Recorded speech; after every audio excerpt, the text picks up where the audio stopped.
Da pyrddau gennych bos gynnwch unwaith arta. Fatla gynnwch how are you? In point da. Very well, I hope is what you're going to be saying in answer. I'm very well too, thank you. Testyn yn Dolan heddiw, yw cwrs undies yn cyfer studianzo Kernewek gan scolio, Cornish studies in our schools. Nibble Testyn and cwrs undies sintis day in Skol Pool, le mahwavi o hon o Berry. Pool School, where I actually work myself, was the site for this one-day course about the Cornish dimension, how far Cornish studies have a place in our schools. After the beginning of the morning session, which was introduced by Dr. John Chesterfield, Bar Thamur Gorseth Colonel, the Grand Bard of the Cornish Gorseth, and a discussion session at which Mrs. Christine North, who's the county archivist, was present. And if, like some of the teachers who were there, you weren't exactly sure what the county archivist does, her job is to preserve primary sources, material which is of interest to historians and to all sorts of people who study the county's history in the county archive at County Hall. After those sessions, we walked to the Institute of Cornish Studies, Fundian Studianzo Kernewek, which is quite close to Pool School on the campus of Cornwall College. And there we were given a guided tour of the premises by Dr. Myrna Cumbelloch-Harris, who's the academic secretary, who began, reasonably enough, by explaining how the Institute of Cornish Studies actually began itself. We began in 1971 in a tiny office in the main campus of Cornwall College, Cornwall Tech as it still was then. And it was with a part-time director and a secretary. And that was in 71. By 72, we had a full-time director, Professor Charles Thomas, fresh from Leicester, and we had an academic secretary, myself. We are both still here. And the policy and the working out of what we do as an institute has evolved over those 17 years. And what the Institute does, of course, is to provide information ranging from the most abstruse and arcane material about the deepest, darkest secrets of ancient archaeology, right up to inquiries like what were the origins of the Cornish game of spoof, and does anybody know anything about it? Colin French, also in the Institute as one of its staff, talked about the Cornish Biological Records Unit, which began at the same time as the Institute, or shortly afterwards, and which now specialises in information about Cornish biology. Largely with volunteers and in the early days through Manpower Services Commission assistance, they began compiling a card index of the records. People would wander in with specimens, we'd extract from journals, from books. People would phone up with records, and there's like a network of people in Cornwall and throughout Britain that send in records, species lists, whatever their interest, they send us our records. And to date, we've managed to accumulate 1 million records on a card index. And then, after a superb lunch, and many thanks, Myrasthwy, to the kitchen staff at Pool School for that, we went on to look at the Cornish Studies Handbook, which has been prepared by the county and circulated to all Cornwall schools, specifically to promote Cornish studies in schools. And the teachers were addressed by Anne Jenkin, who in fact was the principal coordinator of the handbook.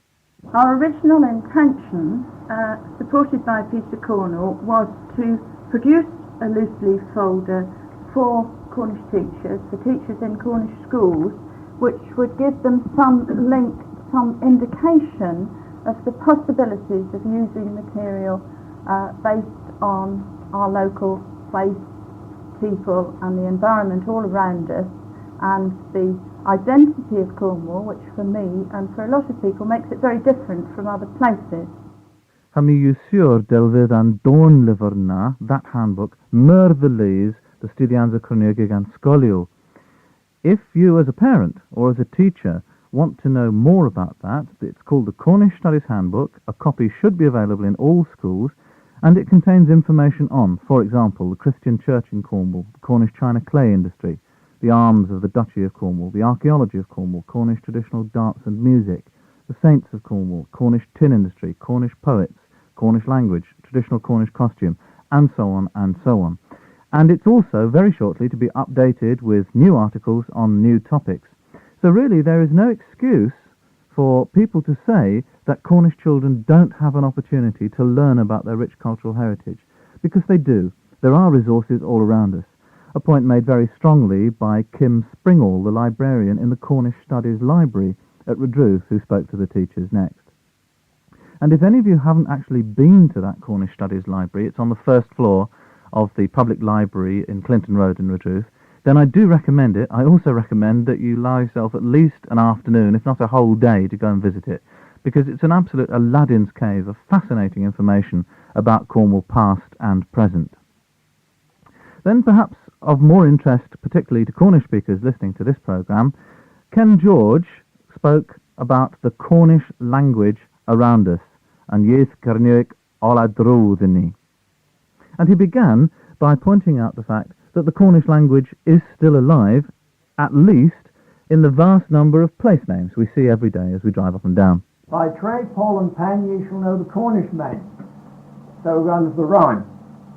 And when this refers to place names, we find that there are in fact in Cornwall over 4,000 names which start with the element tray. And if we look at these three elements, we see that they appear on maps in various guises.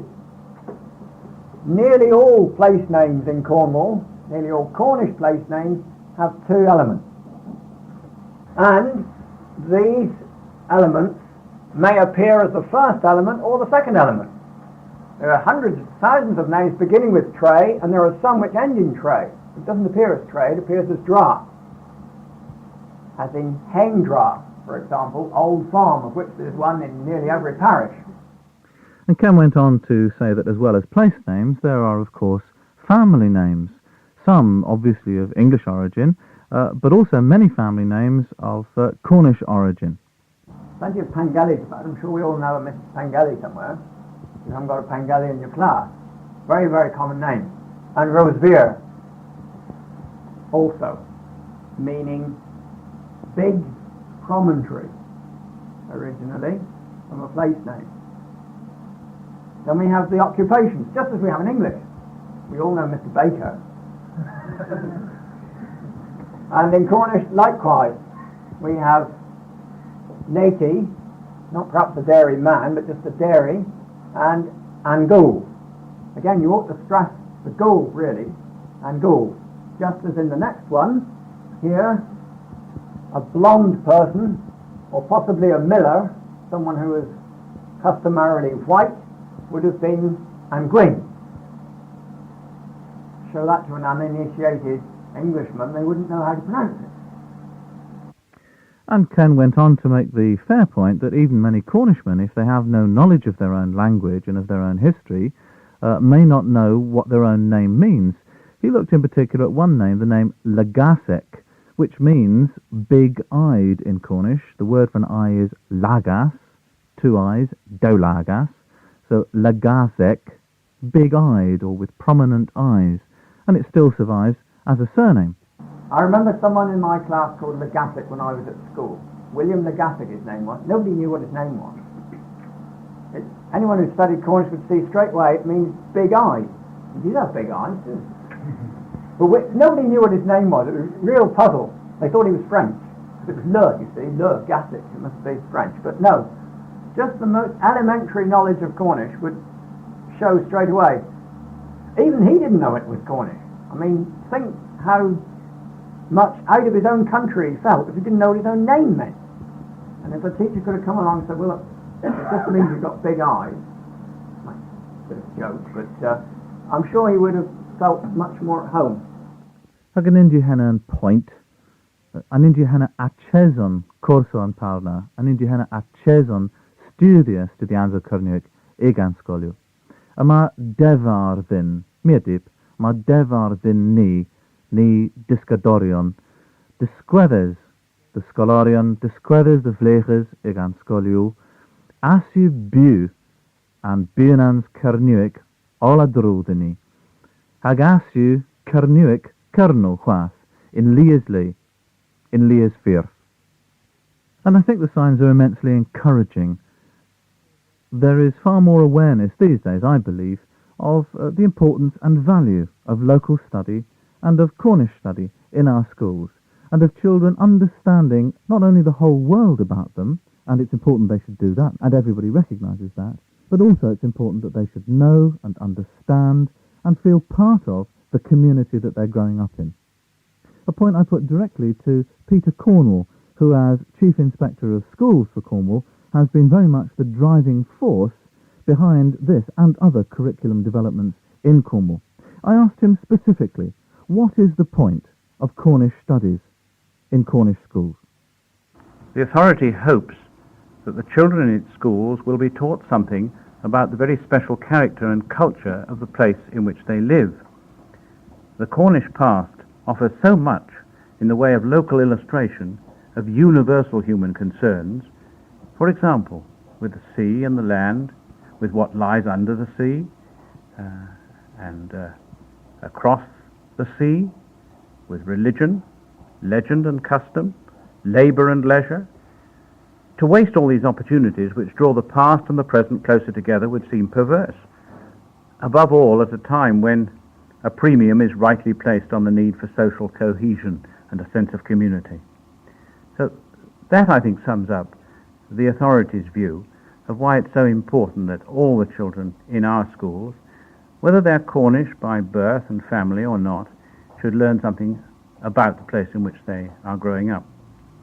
But isn't the difficulty that so many things are now required in school? Children have got to learn how to read and write properly, their English, their maths, their science. Is there room for Cornish studies in schools?